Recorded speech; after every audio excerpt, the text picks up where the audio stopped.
안녕하세요. 오늘 로마서 12장을 바탕으로 한 아주 중요한 생각 하나를 같이 나눠보려고 합니다. 바로 우리 각자가 가진 고유한 능력, 이른바 은사를 가지고 어떻게 공동체에 기여할 수 있을지에 대한 이야기예요. 여러분, 혹시 이런 생각 해보신 적 없으세요? 아, 나는 왜 이것밖에 못하지? 하면서 좌절하거나 아니면 반대로 그래도 내가 저 사람보다는 좀 낫지? 하면서 괜히 우쭐해 본 경험이요. 근데 있잖아요. 이 모든 생각의 시작점에는 바로 비교가 있습니다. 그래서 오늘은요. 먼저 우리가 왜 자꾸 비교의 덫에 빠지는지 그 이유부터 짚어보고요. 그 다음에 공동체를 완전히 새로운 눈으로 보는 법을 알아볼 겁니다. 그리고 나서는 이걸 어떻게 삶에서 실천할지 구체적인 방법까지 살펴보고 마지막에는 이 모든 것을 가능하게 하는 진짜 핵심 열쇠가 뭔지 알려드릴게요. 자, 그럼 첫 번째 주제부터 바로 들어가 볼게요. 우리를 은근히 좀 조먹게 만드는 그 생각. 바로 비교의 덫입니다. 이게 대체 어떤 모습으로 우리 앞에 나타나는지 같이 한번 보실까요? 이 비교의 덫이라는 게 보니까 얼굴이 두 개더라고요. 한쪽은 어깨에 힘이 잔뜩 들어간 과대평가, 즉 교만이고요. 다른 한쪽은 고개를 푹 숙인 과소평가, 바로 절망입니다. 완전히 다른 감정 같죠? 근데 정말 놀라운 건요. 이 교만과 절망이 사실은 똑같은 실수에서 시작된다는 거예요. 마치 동전의 양면처럼요. 그 실수가 뭐냐? 바로 내 능력이 하나님이 주신 선물이라는 걸 까먹고 자꾸만 내 기준, 내 잣대로 나를 평가하려 드니까 이런 문제가 생기는 겁니다. 그래서 성경은 아주 명확한 해결책을 줍니다. 이제 남들 쳐다보면서 비교하는 거 그만하고 그냥 하나님이 각자에게 나눠주신 그 믿음의 분량만큼 딱 그만큼만 지혜롭게 생각하라는 거죠. 자, 그럼 비교는 이제 그만. 그럼 우리는 공동체 안에서 나라는 존재를 어떻게 봐야 할까요? 여기에 대한 해답으로 정말 기가 막힌 비유가 하나 나옵니다. 우리가 흔히 공동체라고 하면 그냥 각자 다른 사람들이 한 공간에 모여 있는 거라고 생각하기 쉽잖아요. 근데 성경은 그게 아니라고 딱 잘라 말합니다.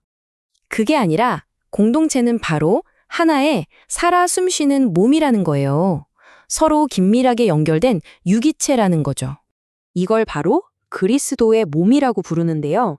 무슨 뜻이냐면 공동체에 있는 한 사람 한 사람이 전부 손, 눈, 발처럼 각자 자기 역할이 있는 없어서는 안 될 존재라는 뜻이에요.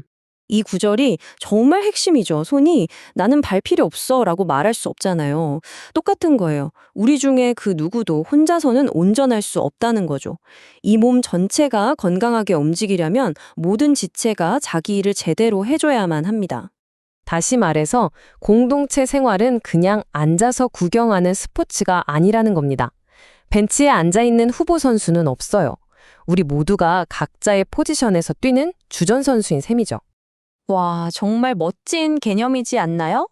자, 그럼 이제 머리로만 아는 걸 넘어서 이걸 실제로 우리 삶에서 어떻게 써먹을 수 있을지 구체적인 방법으로 한번 넘어가 볼게요.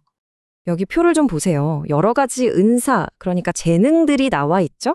섬기는 것, 가르치는 것, 격려하는 것 등등. 근데 더 중요한 건 그 옆에 있는 태도예요. 섬기려거든 부지런하게, 긍휼을 베푸려거든 즐거움으로 하라고 하잖아요. 뭘 가졌냐고 중요하지만 그걸 어떤 마음으로 사용하느냐가 진짜 핵심이라는 거죠. 결국 포인트는 이겁니다. 내게 주어진 재능은 나 잘났어 하고 뽐내라고 있는 게 아니에요. 다른 사람들을 돕고 세워주고 격려하는 데 쓰라고 주어진 아주 유용한 도구라는 거죠. 그러면 이런 섬김은 그냥 교회나 특정 공동체 안에서만 하면 끝일까요? 당연히 아니겠죠. 성경은 분명히 말합니다. 우리가 살아가는 모든 곳, 내 학교, 내 직장, 바로 그곳이 우리가 이 섬김을 실천해야 할 현장이라는 것을요. 근데 솔직히 세상에서 이렇게 살려고 하면 어떤 일이 벌어질까요? 다들 자기 이익만 챙기는데 혼자 바보처럼 섬기고 정직하게 살려고 하면 분명히 부딪히는 일이 생길 겁니다. 쉽지 않을 거예요. 그래서 예수님도 이런 말씀을 미리 하셨어요. 세상이 너희를 미워하면 나를 먼저 미워한 줄 알아라. 즉, 이런 어려움이 있을 수 있다는 걸 그게 당연할 수도 있다는 걸 미리 알려주시는 거죠. 자, 이제 거의 다 왔습니다. 마지막으로 이 모든 이야기의 활용점정. 우리가 지금까지 이야기한 이 모든 것을 진짜 의미 있게 만드는 딱 한 가지 필수 재료가 뭔지 알아볼 시간입니다. 한번 생각해 보세요. 만약 우리가 누군가를 섬기기는 하는데 거기에 진정한 사랑이 없다면요? 그건 그냥 남들한테 나 이렇게 착한 사람이야 하고 보여주기 위한 쇼에 불과하다는 거예요. 가르치는 것도 마찬가지입니다. 사랑 없이 지식만 전달하는 건 그냥 나 너보다 이만큼 더 많이 안다고 자랑하는 거랑 뭐가 다르겠어요? 그건 그냥 교만일 뿐이죠. 그리고 무언가를 나눠주는 것도요. 그 마음 깊은 곳에 사랑이 없다면 결국엔 그 사람을 위한 게 아니라 베푸는 내 모습을 보면서 만족하려는 이기적인 행동이 될 수 있다는 겁니다. 자, 그럼 오늘 이야기의 핵심 딱 4가지로 정리해 볼게요. 첫째, 비교는 이제 그만. 둘째, 내게 주어진 몫에 감사하고 만족하기. 셋째, 그 받은 재능으로 다른 사람들을 부지런히 섬기기. 그리고 마지막으로 이 모든 것의 동기물은 반드시 사랑이어야 한다는 것. 아시겠죠? 오늘 내용을 마무리하면서 여러분께 이 질문을 하나 드리고 싶습니다. 내가 뭘 받았는지 아는 것을 넘어서서 이제 여러분은 여러분이 받은 바로 그것으로 우리라는 이 몸을 어떻게 더 아름답고 건강하게 세워 가시겠습니까?